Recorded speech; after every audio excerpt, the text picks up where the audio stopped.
اصلاحی فقہی مسائل پر بیانات اور تفسیر ہمارا تذکرہ قرآن میں سننے کے لیے مفتی حماد فضل صاحب کے قلیل قلیل کے معنی میں ہے، جس طرح اردو میں قلیل کہتے ہیں، اور علم بھی علم کے معنی میں ہی ہے۔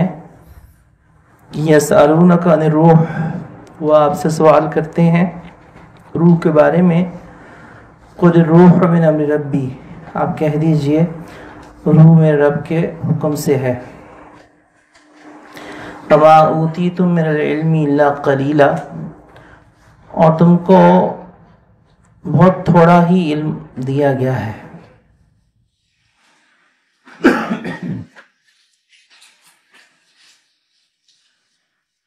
یہ جو آیت مبارکہ بھی بڑی ہے، اس آیت مبارکہ سے پیچھے اللہ جل شانہ نے ایک بات کو ارشاد فرمایا کہ قل کل یعمل علی شاکلتہ، کہ ہر انسان اپنے طریق پر چلتا ہے، اپنے طبیعت پہ چلتا ہے، اپنے مزاج پہ چلتا ہے۔ ربکم اعلم من هو اہدی سبیلا، اور آپ کا رب زیادہ جانتا ہے۔ تو یہ طبیعت کی جو بات تھی کہ ہر انسان اپنے طریق پہ، اپنے طبیعت کے اوپر چلتا ہے، اپنے مزاج پہ چلتا ہے، اپنے اس سانچے کے اوپر جس پہ اللہ جل شانہ نے اس کو کھڑا کیا ہوتا ہے۔ تو چونکہ پیچھے بات انسان کے ایک سانچے اور ڈھانچے کی تھی، تو اسی سانچے سے متعلقہ اور انسان سے متعلقہ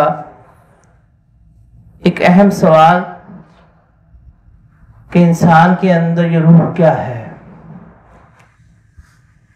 تو اس آیت مبارکہ کے اندر اس کا تذکرہ کیا گیا۔ عبداللہ بن مسعود رضی اللہ تعالی عنہ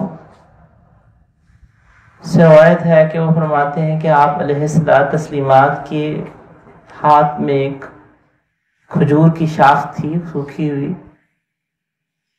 اور آپ علیہ الصلوۃ تسلیمات یہود کے پاس سے گزرے، تو ان یہود نے کہا ان سے روح کے بارے میں سوال کرو۔ اور دوسری روایت میں یہ آتا ہے کہ یہود نے آپس میں یہ مشورہ کیا کہ نبی اکرم علیہ الصلوۃ تسلیمات سے 3 باتوں کا سوال کرتے ہیں اور 3 باتوں کو پوچھتے ہیں۔ اگر تو یہ 3 باتوں کا جواب نہ دے سکے تو اس کا مطلب ہے کہ یہ نبی نہیں ہے، اگر 3 میں سے 2 باتیں انہوں نے جواب دے دی تو اس کا مطلب ہے کہ تب بھی نبی ہیں۔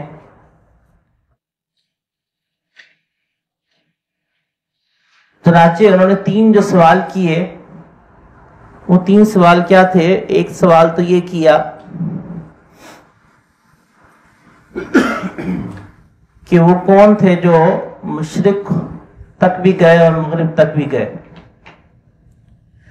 دوسرا سوال یہ کیا کہ وہ نوجوان کون تھے کہ جنہوں نے غار میں پناہ لی تھی، اور تیسرا سوال یہ روح کے بارے میں کیا گیا۔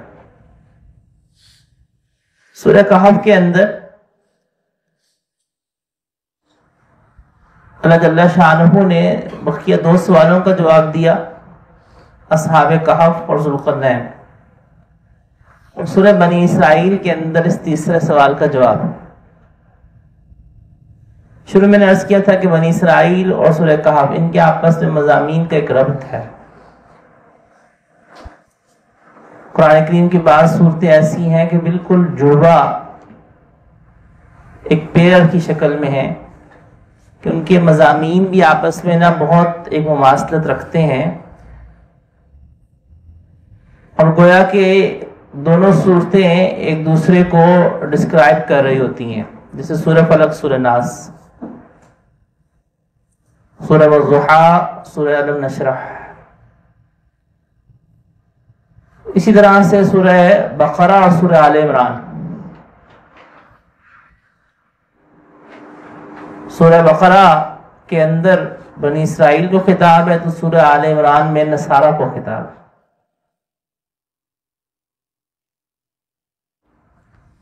اسی طرح بنی اسرائیل سورہ بنی اسرائیل میں اور سورہ کہف میں بے شمار مناسبتیں.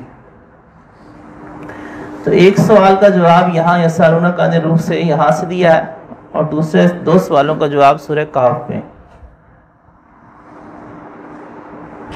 اب یہاں پہ جو سوال کیا گیا کہ وہ آپ سے سوال کرتے ہیں روح کے بارے میں، عبداللہ بن مسعود رضی اللہ تعالیٰ عنہ کی روایت میں ہے کہ جس وقت یہ سوال کیا گیا تو نبی کرم علیہ الصلوۃ والتسلیمات نے کچھ توقف فرمایا اور آپ علیہ الصلوۃ والتسلیمات کے اوپر وحی نازل ہونا شروع ہوئی. اور جب وحی نازل ہونا شروع ہو گئی تو وہ فرماتے ہیں کہ آپ علیہ الصلوۃ والتسلیمات نے یہ آیت کو تلاوت فرمایا، یسألونک عن الروح، کہ وَيَسْأَلُونَكَ عَنِ الرُّوحِ، کہ وہ آپ سے سوال کرتے ہیں روح کے بارے میں. آپ کہہ دیجئے کہ روح جو ہے وہ آپ کے رب کے حکم سے ہے. اب اس آیت مبارکہ کے اندر اللہ جل شانہ نے جواب تو دیا ہے، لیکن جواب کی ایک حد تک تفصیل بیان کی ہے اور ایک حد سے زیادہ تفصیل نہیں بیان کی. پھر اللہ جل شانہ نے جو ارشاد فرمایا کہ ما اوتیتم من العلم الا قلیلا، کہ تمہیں نہیں دیا گیا علم مگر قلیل. تو علامہ ابن قیم رحمۃ اللہ علیہ لکھتے ہیں کہ اس آیت مبارکہ میں اس بات کی نفی نہیں ہے کہ تمہیں روح کے بارے میں کوئی علم نہیں دیا گیا، کیونکہ روح کے بارے میں تو احادیث مبارکہ میں آپ علیہ الصلوۃ والتسلیمات کے انگنت ارشادات موجود ہیں، اور آپ علیہ الصلوۃ والتسلیمات نے روح کے حوالے سے بہت کچھ بتلایا ہے. تو قلیل کس لحاظ سے ہے؟ قلیل اللہ کے علم کی نسبت کے لحاظ سے، کہ تمہارے پاس جو روح کے بارے میں علم بھی ہے وہ اللہ کے علم کے مقابلے میں ایسا ہی ہے جیسا کہ نہ ہونے کے برابر.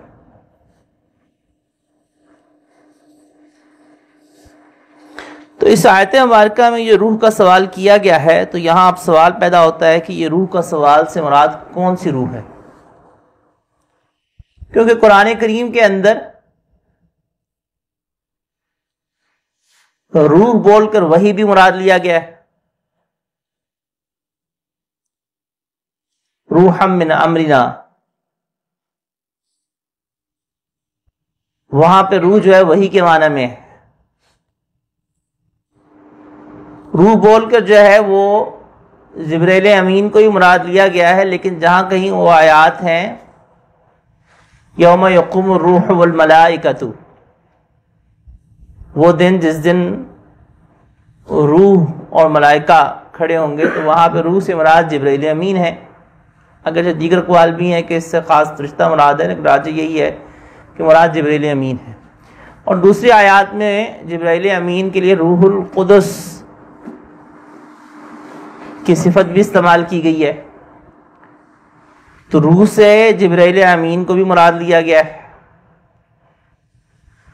روح سے مدد کو بھی مراد لیا گیا ہے، تائید کو، وَأَيَّدَهُ بِرُوحٍ مِّنْهُ، کہ اللہ نے ان کی مدد کی، تائید کی اپنی نصرت کے ساتھ. تو روح سے وہاں مراد نصرت اور تائید ہے. اور روح سے مراد وہ شے بھی لی گئی جس کو اللہ نے انسان کے اندر پھونکا، اور اللہ تعالیٰ نے نفخت من روحی، کہ میں نے پھونکا اپنی روح سے آدم علیہ السلام کے اندر.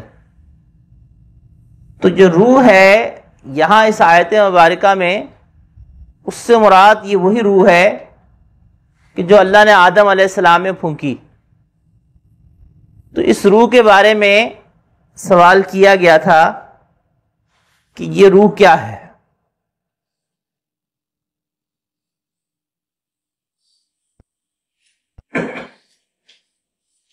تو روح کے حوالے سے تھوڑی سی ڈیٹیل یہ آج عرض کرتا ہے کہ اللہ جل شانہ نے جس وقت آدم علیہ السلام کو پیدا کیا اللہ جل شانہ نے ان کو پیدا کرنے کے بعد ان میں روح کو پھونکا. تو جب روح کو پھونکا اللہ تعالیٰ نے، تو یہ بات ذہن میں رکھیے کہ اللہ نے آدم علیہ السلام کو بنایا تو اپنے ہاتھ سے، مگر جو روح کو پھونکا ہے وہ اپنے امر کن فیکون سے پھونکا. انما امرہ اذا اراد شیئا، اللہ جل شانہ کسی چیز کا ارادہ فرماتے ہیں تو اللہ کے ارادے کا نام وجود ہے. اللہ کو کن کہنے کی ضرورت نہیں پڑتی کہ ہو جا، بلکہ اللہ جل شانہ کسی کام کا ارادہ فرماتے ہیں وہ ہو جاتا ہے. تو اللہ کے ارادے کا نام وجود ہے. لیکن اس دنیا کے اندر، پوری کائنات کے اندر، دنیا نہ کہیں پوری کائنات کہیں، جس میں ملیارڈز کی تعداد میں گلیکسیز ہیں، جتنی بھی مخلوقات ہیں اللہ کے سوا، جتنی بھی مخلوقات ہیں وہ دو قسموں کی ہیں. ایک وہ مخلوقات ہیں کہ جن کو اللہ جل شانہ نے اپنے ہاتھ سے پیدا کیا، اور ایک وہ مخلوقات ہیں کہ جن کو اللہ نے اپنے امر کن فیکون سے پیدا فرمایا. وہ مخلوقات جن کو اللہ نے اپنے امر کن فیکون سے پیدا فرمایا، ان مخلوقات کو مشائخ صوفیہ جو ہیں وہ نام دیتے ہیں عالم امر کا. اور وہ مخلوقات کہ جن کو اللہ جل شانہ نے اپنے ہاتھ سے پیدا فرمایا، ان کو نام دیا جاتا ہے عالم خلق کا. عالم خلق میں اور عالم امر میں ڈفرنس کیا ہے؟ عالم خلق میں اور عالم امر میں ڈفرنس یہ ہے کہ عالم خلق اسباب میں جھگڑا ہوا ہے.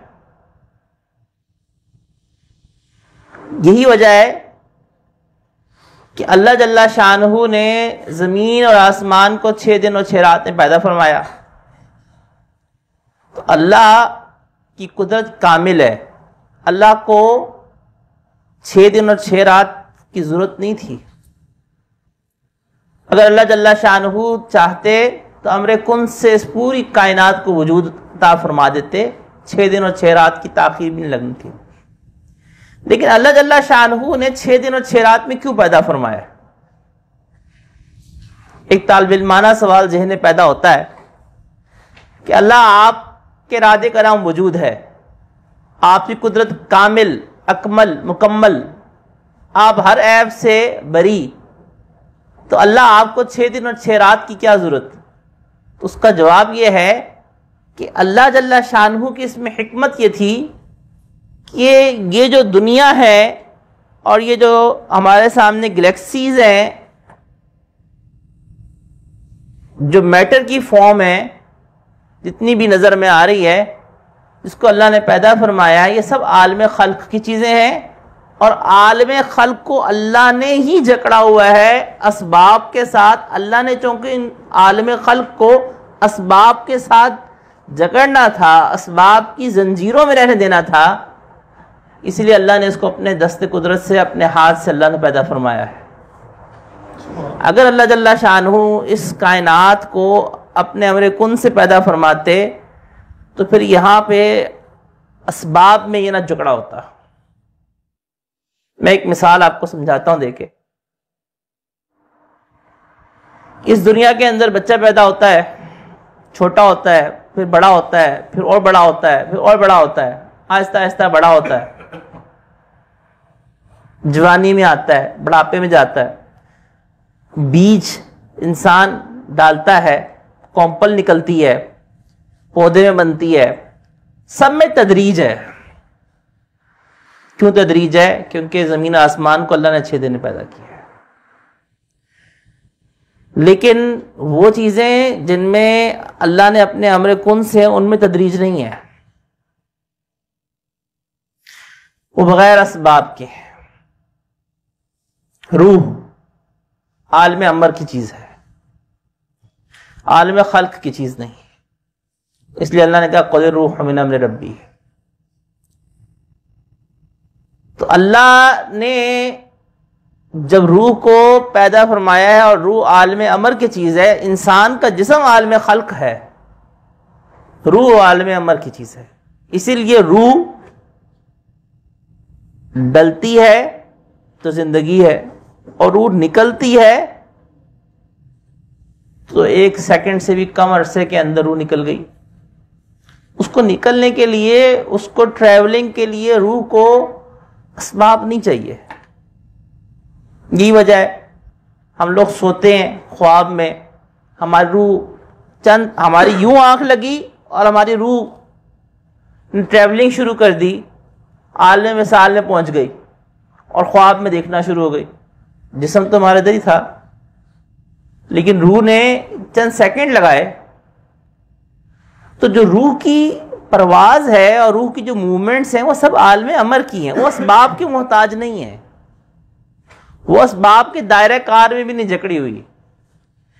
اور فرشتے بھی عالم امر کی چیز ہیں، فرشتے عالم خلق کی چیز نہیں ہیں، اس لیے فرشتے بھی اسباب کے محتاج نہیں ہیں۔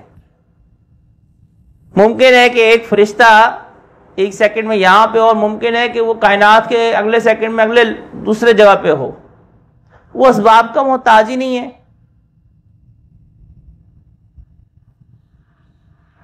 نہ وہ اسباب کے اندر جکڑا ہوا ہے۔ فرشتوں میں ایسا نہیں ہوتا کہ فرشتے کو جب اللہ پیدا کریں پہلے چھوٹا ہوگا، پھر بڑا ہوگا، پھر اور بڑا ہوگا، پھر جوانی میں آئے گا، پھر بڑھاپے میں آئے گا، ایسا نہیں ہے اس کے ساتھ۔ جب اس کو وجود دیا جائے گا اللہ کے امر کن سے، وہ بھرپور ایک وجود ہوگا فرشتے کا، وہ اسباب کے اندر جکڑا ہی نہیں ہوا۔ انسان کو اللہ نے، آدم علیہ السلام کو اللہ نے اپنے ہاتھ سے پیدا فرمایا، آدم اور آدم علیہ السلام کی اولاد اسباب میں جکڑی ہوئی۔ یہاں پہ اسباب اختیار کرنے پڑیں گے، اگرچہ ان اسباب کے اندر تاثیر اللہ ڈالتا ہے، اور اللہ جل شانہ اپنی قدرت کاملہ کو ظاہر کرنے کے لیے ان گنت مواقع پہ بغیر اسباب کے بھی کر کے دکھاتے ہیں کہ دیکھو یہ اسباب بھی ہم نے نہیں پیدا کیے ہیں، اور ہم ان اسباب کے پابند نہیں ہیں۔ تو اللہ جل شانہ اپنی قدرت کاملہ کا اظہار فرماتے رہتے ہیں۔ اب جب روح عالم امر کی شے ہے، عالم خلق کی نہیں، تو روح کے جتنے بھی معاملات ہیں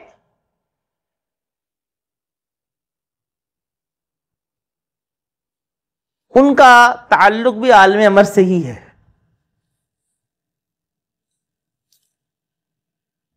اللہ جل شانہ نے انسان کو جب پیدا کیا تو اللہ جل شانہ نے اس انسان کے اندر روح کو بھی ڈالا، اور اللہ نے اس انسان کے اندر نفس کو بھی پیدا کیا۔ فقہاء محدثین کی ایک جماعت اس بات کی قائل ہے کہ نفس اور روح ایک ہی شے ہیں، اور جمہور محدثین اور فقہاء اس کے قائل ہیں کہ نہیں، نفس اور روح دو الگ الگ شے ہیں۔ چنانچہ علامہ ابن عبد البر نے تمہید میں ایک روایت نقل کی ہے، اور اس میں یہ صراحتاً الفاظ ہیں کہ اللہ نے انسان میں روح اور نفس کو رکھا، اور روح سے انسان کے اندر نیکی کی صفات، انسان میں پاک دامنی کی صفات، اچھائی کی صفات، یہ سب روح سے تعلق رکھتی ہیں۔ اور نفس جو ہوتا ہے یہ بگڑے بچے کی طرح ہوتا ہے، یہ انسان کو اس بگڑے بچے اور ضدی بچے کی طرح کھینچ کے گناہوں کی طرف لے کے جاتا ہے۔ اگر قرآن کریم میں بھی غور کریں تو قرآن کریم میں نفس کے لیے الگ سے لفظ استعمال کیا گیا ہے۔ نفس امارہ، نفس مطمئنہ، نفس لوامہ، یہ 3 اقسام قرآن کریم کی آیات میں مذکور ہیں، اور قرآن کریم کے اندر روح کے لیے الگ سے لفظ روح کا لفظ استعمال کیا گیا ہے۔ اسی لیے جمہور اسی کے قائل ہیں کہ روح اور نفس دو الگ الگ شے ہیں، لیکن ان دونوں کے اندر جو ریلیشن شپ ہے وہ ڈائریکٹ ریلیشن شپ نہیں ہے بلکہ انورس ریلیشن شپ ہے. انورس ریلیشن شپ کا مطلب کیا ہے کہ جب انسان کی روح طاقتور ہوتی ہے تو نفس کمزور ہوتا ہے، اور جب نفس طاقتور ہوتا ہے تو روح کمزور ہوتی ہے. تو آپس میں یہ ان میں جو ریلیشن شپ ہے وہ انورس ہے، ایک بڑھتا ہے تو دوسرا گھٹتا ہے. روح اگر کمزور ہوتی ہے اور نفس طاقتور ہوتا ہے تو نفس کہاں پہ لے کے جائے گا انسان کو؟ وہ بڑے آرام سے بھگاتا چلا جائے گا گناہوں کی طرف، اور انسان جو ہے وہ نہیں اپنے آپ کو روک پا رہا ہوگا، کیونکہ وہ نفس کے سرکش گھوڑے کے آگے بے بس ہوا ہے. لیکن اس بے بسی کو روکنے کے لیے اس کو روحانی طاقت چاہیے، اس کو روح کو طاقت چاہیے. اب روح کو طاقت کہاں سے ملے گی؟ اللہ کے ذکر سے، اللہ کی یاد سے، نیکی سے، اطاعت سے. اور اللہ کا جو ذکر ہوتا ہے، یہ ذکر بھی ایک ایسی شے ہے کہ یہ روح کو بہت جلدی طاقت دینا شروع کر دیتا ہے. آپ یہ سمجھیں کہ جس طرح سے کوئی ایمرجنسی کے اندر مریض ہوتا ہے نا، تو اس کو ایمرجنسی میں جب آتا ہے تو ڈاکٹرز رات فوراً اس کو ڈرپ لگاتے ہیں، اس کو گلوکوز دیتے ہیں کہ کھڑا ہو جائے. یہ جو اللہ کا ذکر ہوتا ہے نا، یہ بھی روح کے لیے اسی طرح کی طاقت ہوتا ہے. اسی لیے مشائخ جو ہوتے ہیں وہ اللہ کا ذکر دینے کی وجہ یہی ہے کہ ایک شخص گناہوں میں ڈوبا ہوا ہو اور وہ گناہوں سے نہیں چھوٹ رہے ہوں، تو اس کو ذکر کیوں دیتے ہیں؟ اس لیے دیتے ہیں کیونکہ یہ جو ذکر ہے یہ ٹونک ہے، یہ سپر فوڈ ہے روح کے لیے. یہ روح کو کھڑا کرنا شروع کرے گا، یہ روح کو طاقت دینا شروع کرے گا. جب روح میں طاقت آئے گی تو انسان کے اندر یہ پاور آنا شروع ہوگی کہ وہ نفس کے تقاضے کو نہ کرے، نفس کے تقاضے کو کنٹرول کرے. تو نفس کے تقاضے کو کنٹرول کرنے کے لیے روح کی طاقت چاہیے. یہ جو روح ہے اس کی مثال متکلمین نے اس طرح سے دی ہے کہ جیسے اندھا اور اپاہج شخص مل جائیں. ایک لنگڑا ہے اور ایک اندھا ہے. لنگڑے کے پاس ٹانگیں نہیں ہیں اور جو نابینا ہے اس کے پاس آنکھیں نہیں ہیں. دونوں دوستی ہو گئی. تو نابینا شخص نے کہا لنگڑے کو کہ تم میرے کندھوں پہ بیٹھ جاؤ، تم مجھے راستہ بتاتے جانا، تو ٹانگیں میری ہوں گی، آنکھیں تمہاری ہوں گی. تو اب جو لنگڑا شخص ہے وہ کندھے پہ بیٹھ کے راستہ بتاتا ہے کہ ادھر مڑنا ہے، ادھر کرنا ہے، اور جو نابینا ہے وہ اس کے مطابق کر لیتا ہے. بالکل یہی مثال روح اور جسم کی ہے. جسم ہمارا اس کے مطابق ریئیکٹ کر رہا ہوتا ہے جو روح کا ایک تقاضا ہوتا ہے، یا روح جس طرح سے کنٹرول کر رہی ہوتی ہے. اور یہ روح جو انسان کے جسم میں ہوتی ہے یہ اس طرح سے پھیلی ہوئی ہوتی ہے جس طرح سے گلاب کے پھول میں، گلاب کی جو پھول ہوتا ہے اس میں خوشبو اس کی پتی پتی میں ہوتی ہے. پورے گلاب کے پھول میں وہ خوشبو پھیلی ہوئی ہے. اسی طرح سے روح ہمارے پورے جسم میں پھیلی ہوئی ہے. پھر یہ جو روح ہمارے جسم میں پھیلی ہوئی ہے اس روح کی شکل ہوتی ہے. روح کا جسم ہے. متکلمین کی ایک جماعت جو ہے وہ اس کے قائل ہے کہ نہیں روح کا جسم نہیں، مگر جمہور اس کے قائل ہیں کہ نہیں روح کا جسم ہے. روح ایک جسم رکھتی ہے اور وہ جسم انسان کی جسامت کے لحاظ سے ہی ہوتا ہے، اور جو روح کی شکل ہوتی ہے وہ انسان کی جو روح ہوتی ہے اس کے اندر جیسی صفات ہوتی ہیں روح ویسی شکل اختیار کرتی ہے. اب روح کی شکل ہونے کے بارے میں کوئی حدیث مبارکہ تو نہیں ہے کہ روح کی شکل ہونے کے حوالے سے کوئی روایت میں کسی حدیث میں تذکرہ نہیں ہے، ہاں مشائخ صوفیہ کے اقوال ہیں. مثلا کشفن روح کو دیکھا تو روح کو جس شکل میں دیکھا یا کسی اور کی روح کو اس شکل میں دیکھا.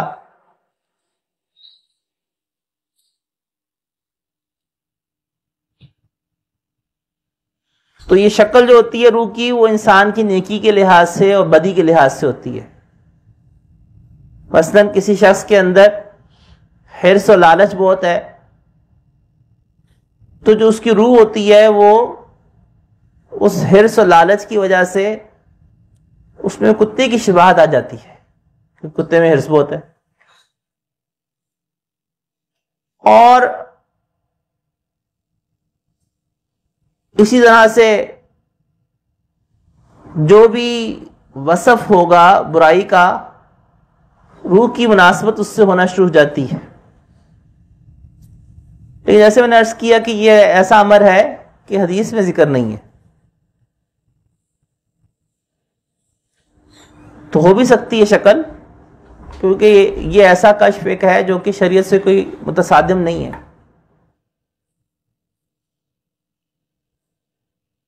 پھر روح جو ہوتی ہے یہ اس کا تعلق سورہ یوسف کے شروع میں وہ تفصیل سے عرض میں نے کیا تھا کہ ہمیں خواب کیوں آتے ہیں. اور اس کو میں نے عرض کیا تھا کہ روح کا تعلق جو ہے وہ مختلف نوعیتوں کا ہوتا ہے. ایک وہ تعلق ہے جو اس وقت میرا آپ کا ہے. یہ بانڈنگ سب سے مضبوط بانڈنگ ہوتی ہے. اس بانڈنگ کے اندر انسان جو چاہ رہا ہوتا ہے اس کا جسم اس کے مطابق ریئیکٹ کر رہا ہوتا ہے. اور دوسری جو انسان کے روح اور جسم کی جو بانڈنگ ہے وہ نیند میں ہوتی ہے. یہ ذرا ویک ہوتی ہے. یہ بانڈ ذرا ویک ہوتا ہے روح اور جسم کا. اور یہ جو اتنا ویک ہوتا ہے کہ روح تو خواب میں عالم مثال میں گھوم رہی ہوتی ہے دیکھ رہی ہوتی ہے مگر جسم اس کے مطابق رسپونڈ کر رہا ہوتا ہے کر بھی دیتا ہے لیکن ہر ایکٹ کو نہیں کر رہا ہوتا. مثلا آپ نے ڈراؤنا خواب دیکھا آپ کو پسینہ آ گیا آپ کی ہارٹ بیٹ تیز ہو گئی. آپ نے اچھا خواب دیکھا آپ ہنسنا شروع ہو گئے سوتے میں. تو یہ ایک ریئیکشن تو ہوا مگر ہر ایکٹ کا ریئیکشن جسم پہ نہیں ہو رہا کیونکہ بانڈنگ ذرا ویک ہے.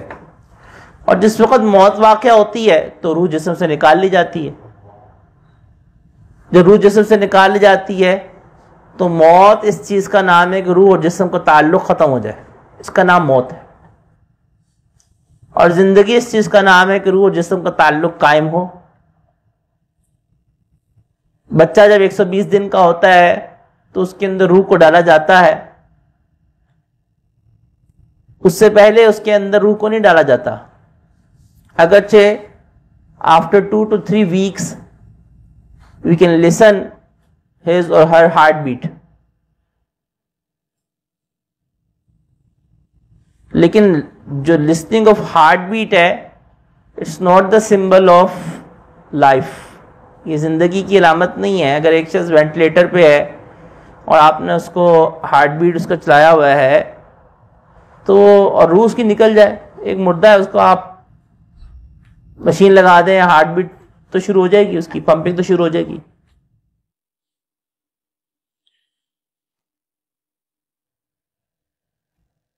اللہ جل شانہ نے روحوں کو پہلے پیدا کیا یا انسان کو پہلے پیدا کیا؟ علامہ ابن حزم اس کی قائل ہے کہ نہیں روح پہلے پیدا ہوئی پھر انسان پیدا ہوئے. لیکن جمہور اس کے قائل ہیں کہ نہیں اللہ نے پہلے آدم علیہ السلام کو پیدا کیا پھر روح کو پیدا کیا. اور اس کی دلیل یہ ہے کہ جس وقت اللہ جل شانہ نے آدم علیہ السلام کو پیدا کرنے کا ارادہ فرمایا تو فرشتوں نے اس کو پوچھا کہ آپ ایسے کو نائب بنانے لگے ہیں جو زمین میں فساد کرے گا قتل کرے گا. تو اگر روحیں پہلے سے موجود ہوتی تو فرشتوں کو تو اشکال نہ ہوتا.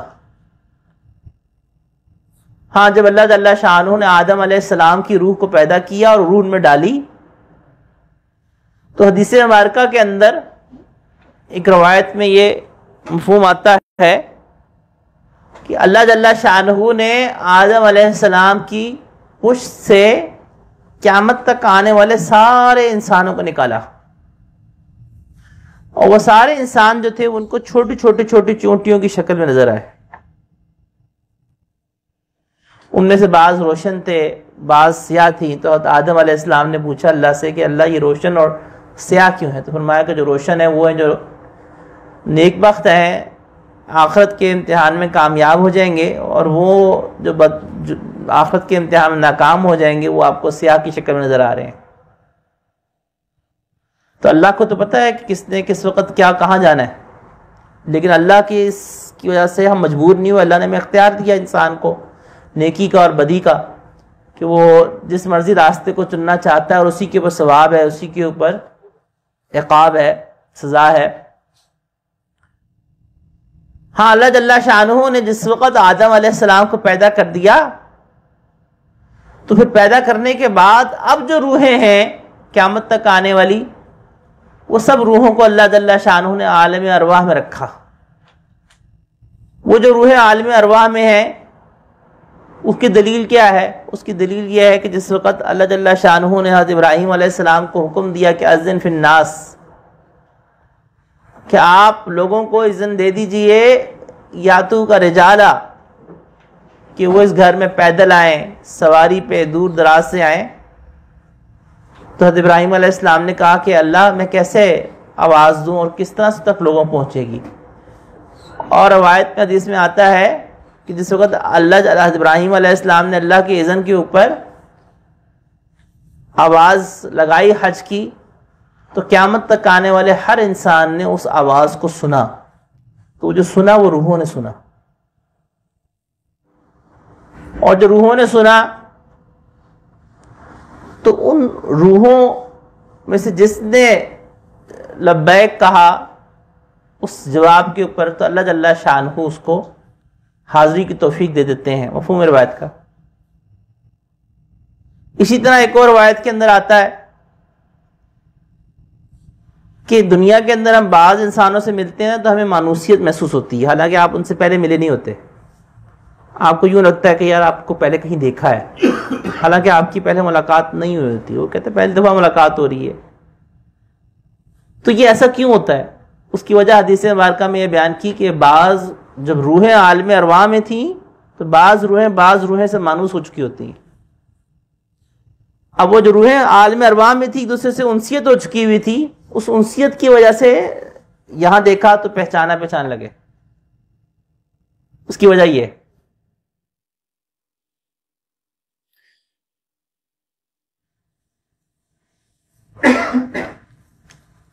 اسی طرح سے جب اللہ جل شانہ انسان سے روح کو نکالتے ہیں تو نیک روحیں جو ہیں وہ علیین میں جاتی ہیں، اور جو بری روحیں ہیں وہ سجین میں جاتی ہیں. لیکن جو روح جاتی ہے علیین میں اس کا ایک کنیکشن قائم ہوتا ہے جسم کے ذرے ذرے سے. مرنے کے بعد ایک کنیکشن قائم کر دیا جاتا ہے، لیکن یہ بانڈنگ اتنی ویک ہوتی ہے کہ جو مردہ ہوتا ہے وہ مردہ ہی کہلائے گا، کیونکہ اس کی جو بانڈنگ ہے وہ بہت ویک ہے. اتنی ویک ہے کہ وہ کچھ رسپانس نہیں کر سکتا، لیکن اس کو پتہ چل رہا ہوتا ہے کہ میرے ارد گرد کیا ہو رہا ہے. چنانچہ حدیث مبارکہ کے اندر ہے کہ جس وقت مردے کو اٹھایا جاتا ہے تو اس کو پتہ چل رہا ہوتا ہے کہ میرے ارد گرد مجھے اٹھا لیا گیا ہے. چنانچہ حدیث مبارکہ کے الفاظ ہیں، اس کا مفہوم ہے کہ اگر تو وہ نیک ہوتا ہے تو وہ کہتا ہے مجھے جلدی لے چلو، اور اگر برا ہوتا ہے تو وہ کہتا ہے کہ مجھے کہاں لے کے جا رہے ہو. تو اس کو کیسے پتہ چلتا ہے؟ وہ اس طرح پتہ چلتا ہے کہ روح کا اور جسم کی ایک بانڈنگ قائم ہوتی ہے جو بہت ویک ہوتی ہے. اور اس بانڈنگ کی طرف اشارہ وہ داؤد شریف کی روایت میں کہ تعاد روح الجسد ہی، کہ جس وقت مردے کی روح کو نکالا جاتا ہے تو دوبارہ روح کا ایک اعادہ کیا جاتا ہے. تو اعادہ کرنے سے مراد یہ ہے کہ اس کی روح کا ایک کنیکشن قائم کر دیا جاتا ہے. چاہے جسم جل کے راکھ ہو جائے، چاہے جسم جل کے ذرے ذرے میں تبدیل ہو جائے، ہر ذرے کے ساتھ وہ روح کا ایک کنیکشن قائم ہوتا ہے. اور جو روح کے اوپر جو کچھ بھی بیت رہی ہوتی ہے وہ ذرہ ذرہ محسوس کر رہا ہوتا ہے اس کا. بالکل اسی طرح جس طرح سے ہمارے پاس ایک شخص سویا ہوا ہو اور وہ ڈراؤنا خواب دیکھ رہا ہو، تو ہم تو یہ کہیں گے کہ یار اس کے ساتھ تو کچھ بھی نہیں ہو رہا، لیکن جو کچھ اس کے ساتھ ہو رہا ہے اس کے نتیجے میں اس کو پسینہ بھی آ رہا ہے. اس کی ہارٹ بیٹ بھی تیز ہو رہی ہے، یہاں تک کہ وہ اچانک چیخ مار کے اٹھ جاتا ہے. تو ہم تو کہتے ہیں یار ہمیں تو کچھ نظر نہیں آ رہا، لیکن اس کے ساتھ سب کچھ ہو رہا ہے. سیم اسی طرح سے جو مردہ ہوتا ہے اس کے ساتھ سب کچھ ہو رہا ہوتا ہے، لیکن روح کے واسطے سے روح اور جسم کا ایک کنیکشن قائم ہوتا ہے، اور روح اور جسم کا جو کنیکشن قائم ہوتا ہے اس میں جسم سب کچھ فیل کر رہا ہوتا ہے.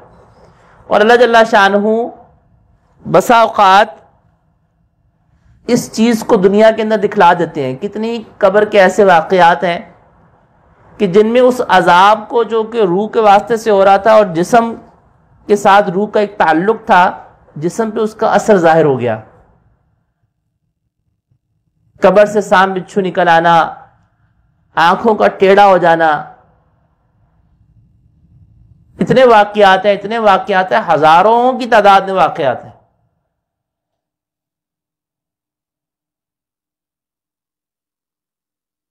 ایک عرب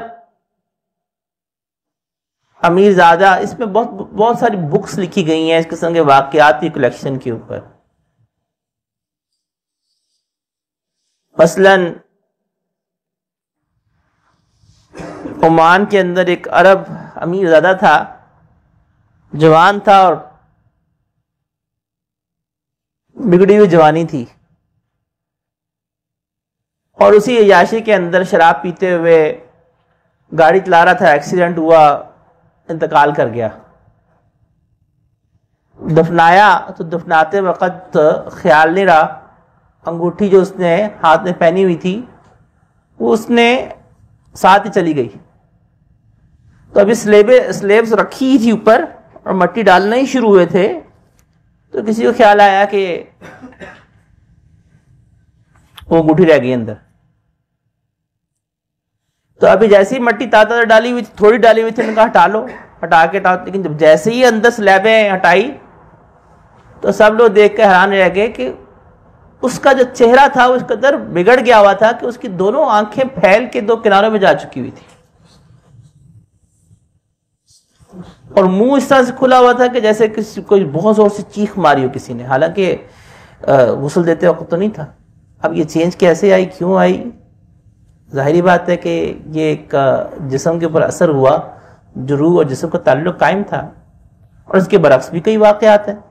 کتنی قبروں کو کھولا، پھول نکل آئے. کتنی قبریں ایسی ہیں کہ جس سے خوشبو نکل آئی. کتنی قبریں ایسی ہیں کہ کئی 100 سال کے بعد ان کو کھولا تو ان کا کفن بھی اسی طرح سلامت تھا، جسم بھی اسی طرح سلامت تھا. تو وہ جسم اور کو جو کچھ نہیں ہوا، وہ کیوں نہیں ہوا؟ کیونکہ اللہ جل شانہ نے ان کو ایک حیات برزخی عطا کی ہوئی تھی. کہ ایسی برزخ کے مطلب ہوتا ہے جسے پردہ پڑا ہو. تو حیات برزخی وہ زندگی جسے پردہ پڑا ہوا ہے. مرنے کی جو بعد کی زندگی ہے اس کو برزخی زندگی کہتے ہیں. اس کا مطلب کیا ہوتا ہے؟ ایک ایسی زندگی ہے جس پہ اللہ نے پردہ ڈالا ہوا ہے. پردہ کیوں ڈالا ہوا ہے؟ ہمارے امتحان کے لیے. شہید کے اندر یہ بانڈنگ چونکہ مضبوط ہوتی ہے عام مردوں سے، اسی لیے اس کو زندہ کہا گیا. یہ روح اور جسم کی جو بانڈنگ ہے عام مردوں سے شہید میں زیادہ اسٹرانگ ہوتی ہے، اور جتنی بانڈنگ مضبوط ہوگی جسم کو کچھ نہیں ہوگا.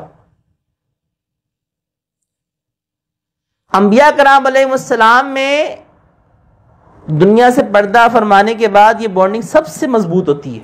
اسی لیے حدیث مبارکہ میں ارشاد فرمایا گیا کہ الانبیاء احیاء فی قبورہم یصلون، کہ انبیاء کرام علیہ السلام اپنی قبور میں زندہ ہوتے ہیں اور عبادت میں مشغول ہوتے ہیں. اسی لیے حدیث مبارکہ میں ایک صحابی نے آ کر آپ علیہ السلام سے پوچھا کہ یا رسول اللہ، جب دنیا سے پردہ فرما جائیں گے تو کیا ہم جب آپ پہ آ کے درود پڑھیں گے تو کیا آپ سنیں گے اس کو؟ تو آپ علیہ السلام نے ارشاد فرمایا کہ ہاں، جو شخص مجھ پہ میری قبر پہ درود پڑھے گا میں اس کو خود سنوں گا، اور جو دور سے پڑھے گا تو فرشتے مجھ تک پہنچائیں گے. کما قال علیہ الصلوۃ تسلیمات. تو ہم یاد درود شریف پڑھتے ہیں تو فرشتے لے کے جاتے ہیں، اور جو روزہ اقدس سے پڑھتا ہے تو وہ آپ علیہ السلام خود سنتے ہیں. اسی طرح سے علامہ ابن قیم رحمۃ اللہ علیہ نے ان گنت واقعات لکھے ہوئے ہیں کتاب روح کے اندر کہ جب کوئی شخص قبر میں دفنا دیا جاتا ہے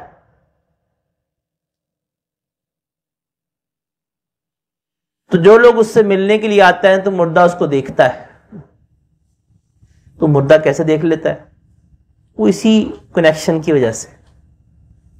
اور مردہ خوش ہوتا ہے جب اس کے رشتہ دار اس کے پاس ملنے آئے نا، جو قریبی رشتہ دار ہوتے ہیں، تو وہ مردہ خوش ہوتا ہے کہ اچھا یہ مجھ سے ملنے آئے. تو علامہ ابن قیم رحمۃ اللہ علیہ نے وہ واقعات نقل کیے کہ جیسے کوئی قبر پہ گیا اور پھر خواب میں مردے نے اس خوشی کا اظہار کیا. تو ان سب واقعات کی وجہ یہی ہے کہ روح اور جسم کا ایک تعلق قائم ہوتا ہے، مگر عام مردوں میں یہ بہت ویک ہوتا ہے، اس لیے اس کو مردہ ہی کہیں گے. اور شہید میں ذرا اسٹرانگ ہوتا ہے، اس لیے قرآن نے اس کو زندہ کہا، لیکن ساتھ ہی کہا کہ تم اس کا شعور نہیں رکھتے. شعور کا لفظ کیوں اس لیے استعمال کیا کہ تم اپنی 5 سینسز سے زندگی کو نہیں جان سکتے. یہ نہیں کہا کہ تم ولیکن لا تعلمون نہیں کہا، تم اس کو جانتے یہ نہیں کہا، لا تشعرون کہا. تو شعور جو ہوتا ہے وہ علم ہوتا ہے جو 5 سینسز سے حاصل ہو. مطلب تم شہید کی زندگی کو، انبیاء کرام علیہ السلام کی زندگی کو یا صدیقین کی زندگی کو نہیں جان سکتے ان 5 سینسز سے. بظاہر تمہیں کچھ نظر نہیں آئے گا، لیکن جیسے میں نے عرض کیا کہ کتنی ایسی قبور ہیں، کتنی ایسے واقعات ہر زمانے کے اندر ایسے واقعات اللہ نے دکھلائے ہیں کہ عام طور پہ جسم تو 3 دن بعد پھٹ جاتا ہے پھول کے، تو 3 دن کے بعد بلکہ کئی سالوں کے بعد کفن بھی نہ خراب ہونا مٹی کے اندر، اور جسم بھی جوں کا توں ہونا.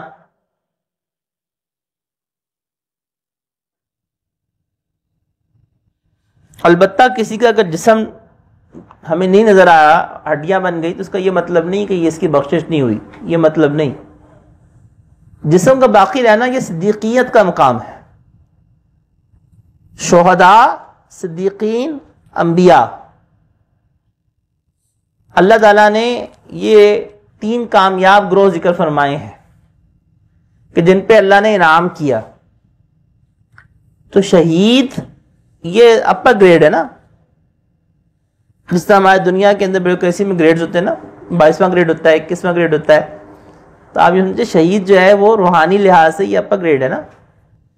صدیقین جو ہے وہ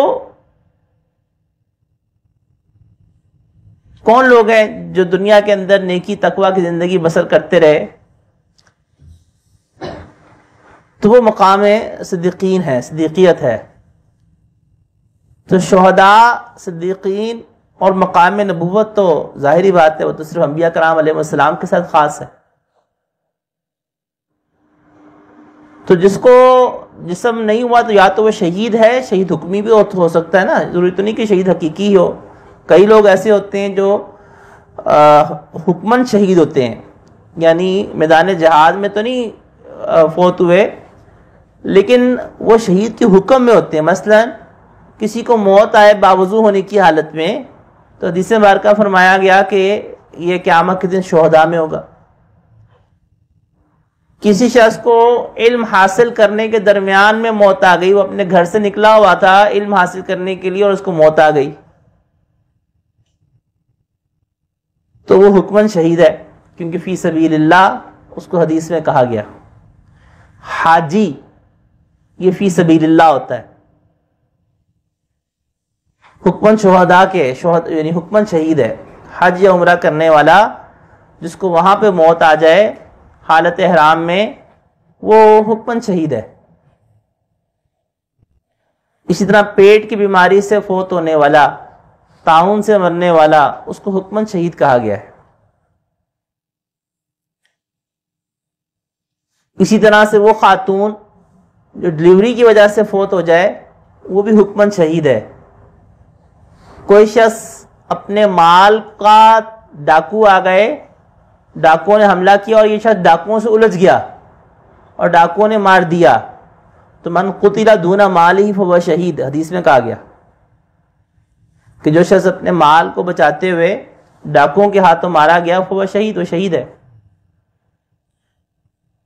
کوئی شخص اپنی عزت آبرو بچاتے ہوئے، کوئی خاتون اپنی عزت آبرو بچاتے ہوئے ماری جائے، یا کوئی ڈاکو اسی طرح سے تھا اور وہ کسی خاتون کو چھیڑا تھا اور یہاں سے جو مرد تھا اس نے اس ڈاکو کے اوپر حملہ کر دیا، اس کو روکنا چاہا اور اس نے اس کو گولی مار دی، یہ شہید ہے۔ تو یہ حکمن شہید ہے، آخرت میں یہ شہداء کے ساتھ ہوں گے۔ نکات کی طرف آتے ہیں ان آیات مبارکہ کے اندر کہ اس آیت مبارکہ کے اندر ہمارے لیے کیا کیا اور پہلو و نکات ہیں۔ نمبر ایک، سب سے پہلی بات تو یہ ہے کہ یسألونک عن الروح، انسان اس بات کا متمنی ہوتا ہے کہ ان چیزوں کو جاننے کی خواہش رکھتا ہے جس سے پردہ پڑا ہوتا ہے، یہ انسان کی فطرت ہے اور یہ کوئی فطرت کے خلاف نہیں ہے۔ ان کا روح کے بارے میں سوال کرنا اسی لیے تھا، ایک تو آپ علیہ السلام کو نعوذ باللہ لاجواب کرنے کے لیے، ایک پہلو تو اس میں یہ تھا، اور دوسرا یہ بھی تھا تجسس بھی ہوتا ہے کہ روح ہے کیا چیز۔ دوسرا نقطہ وہ یہ ہے کہ ایسا سوال کرنا کسی سے جس کا مقصد دوسرے کو لاجواب کرنا ہو، وہ شرعاً جائز نہیں ہے۔ سوال کرنے کا مقصد جاننا ہونا چاہیے۔ انما شفاء العی السؤال، اور کما قال علیہ السلام، حدیث مبارکہ فرمایا گیا کہ نہ جاننے کی بیماری کا علاج سوال ہے۔ تو اگر ایک شخص واقعتاً عمل کرنے کے لیے سوال کرتا ہے تو ایسا سوال کرنا یقیناً پسندیدہ ہے، کرنا چاہیے اور پوچھنا چاہیے، لیکن اگر سوال کرنے کا مقصد محض لاجواب کرنا ہو جیسے ان یہود کا تھا تو یہ کوئی اچھا مقصد نہیں ہے۔ یہ تو اللہ تعالیٰ نے اپنے نبی اکرم علیہ السلام کو لاجواب ہونے کے بھی دے نہیں سکتے تھے، تو اللہ نے وحی سے نازل فرما دیا۔ اگلا نقطہ اور اس سے پہلو کیا ہے، قل الروح من امر ربی، کہ اللہ نے جواب تو دیا لیکن جواب بہت تھوڑا سا دیا۔ علامہ اس میں نقطہ اور پہلو کیا ہے؟ نقطہ اور پہلو یہ ہے کہ ضروری نہیں کہ ہر سوال کا جواب دیا جائے۔ اگر کسی عالم سے یا کسی مفتی سے سوال کیا جائے تو یہ ضروری نہیں کہ وہ ہر سوال کا جواب دے۔ اور اگلا نقطہ اور پہلو اس میں کیا ہے کہ بعض اوقات ایسا ہوتا ہے کہ جو جواب ہوتا ہے وہ سوال کرنے والوں کی جو ذہنی استعداد ہوتا ہے اس سے اوپر کا ہوتا ہے۔ سوال تو کر لیا مگر جو جواب ہے وہ ان کے لیول سے یا ان کی ذہنی یا دینی استعداد سے اوپر کا ہے، ان کو نہیں سمجھ میں آئے گا، تو وہاں پہ جواب دینے والے کو یہ چاہیے کہ وہ ان کے مطابق جواب دے۔ جیسے یہاں پہ اللہ جل شانہ نے روح کے بارے میں مختصر جواب دیا کہ قل الروح من امر ربی، اتنی ڈیٹیل تائی جتنی وہ یہودی سمجھ سکتے تھے، اس سے زیادہ ڈیٹیل ان کی سمجھ میں آنی نہیں تھی، اس کو وہاں پہ نہیں بیان فرمایا گیا، اور صحابہ کو آ جانی تھی، اس لیے آپ علیہ السلام نے مختلف مقامات پہ صحابہ کرام رضوان اللہ اجمعین کے سامنے اس کو اظہار فرمایا۔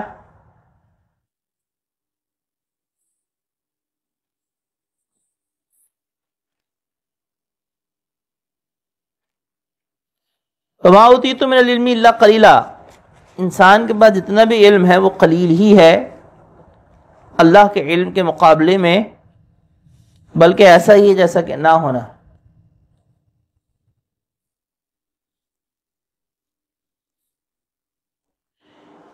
اگلا نقطہ پہلو کیا ہے کہ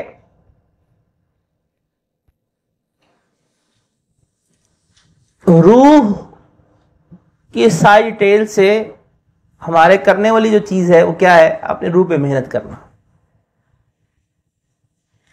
اپنی روح کو مضبوط کرنا۔ یہ بات ذہن میں رکھیں کہ ایک لفظ استعمال ہوتا ہے اسپرچولیٹی۔ لوگ سمجھتے ہیں کہ جی ہندوازم میں بھی اسپرچولیٹی ہے، بدھزم میں بھی اسپرچولیٹی ہے، نہیں۔ ہندوازم، بدھزم، بدھسٹ، یہ ہندو جوگی جو کرتے ہیں وہ اسپرچولیٹی نہیں ہے، وہ مائنڈ پاورز ہے. مائنڈ پاورز ڈفرینٹ تھنگ ہے. ہندو بھی کر سکتا ہے، عیسائی بھی کر سکتا ہے، مسلمان بھی کر سکتا ہے. جو مائنڈ پاورز کو یوز کرنا ہے اس کا تعلق مائنڈ سائنسز سے ہے. اس کو اسپرچولیٹی کہنا غلط ہے. انہوں نے اسپرچولیٹی سے نام دے دیا لوگوں کو ایک متاثر کرنے کے لیے، لیکن یہ اسپرچولیٹی نہیں ہے. اسپرچولیٹی وہ ہے جو رب تک پہنچاتی ہے، جو اللہ کے دین پہ چلاتی ہے، جو انسان سے گناہ چھڑواتی. روحانیت وہ ہے جو انسان سے گناہ چھڑوائے. بھلے آپ جتنے مرضی مراقبے کر لیں، بڑے آپ جتنے مرضی آپ کو مکاشفات ہو جائیں، آپ رنگ دیکھیں، آپ ہوا میں اڑ کے دکھا دیں، اور آپ کی زندگی سے گناہ ہی نہیں نکلے ہوئے، تو آپ روحانیت کے راستے پہ نہیں ہیں. چاہے روحانیت کے نام پہ یونیورسٹی بنا دی جائے، چاہے روحانیت کا آپ علم بردار بن جائیں، روحانیت تقوی کا نام ہے. قرآن کریم میں اللہ جل شانہ جب ارشاد فرمایا کہ الا ان اولیاء اللہ لا خوف علیہم ولا هم يحزنون، کہ اللہ کے جو ولی ہوتے ہیں ان کو خوف اور غم نہیں ہوگا، آگے تعریف خود بیان کی. الذین آمنوا وکانوا یتقون، وہ لوگ جو ایمان لائے اور تقوی اختیار کرتے ہیں، ولی وہ ہوتا ہے. ولایت، روحانیت تقوی کے بغیر ممکن نہیں ہے، گناہ چھوڑنے کے بغیر ممکن نہیں ہے. اللہ کا قرب، اللہ کا تعلق وہ شریعت سے ہے، بغیر شریعت کے ممکن نہیں ہے. وآخر دعوانا الحمدللہ.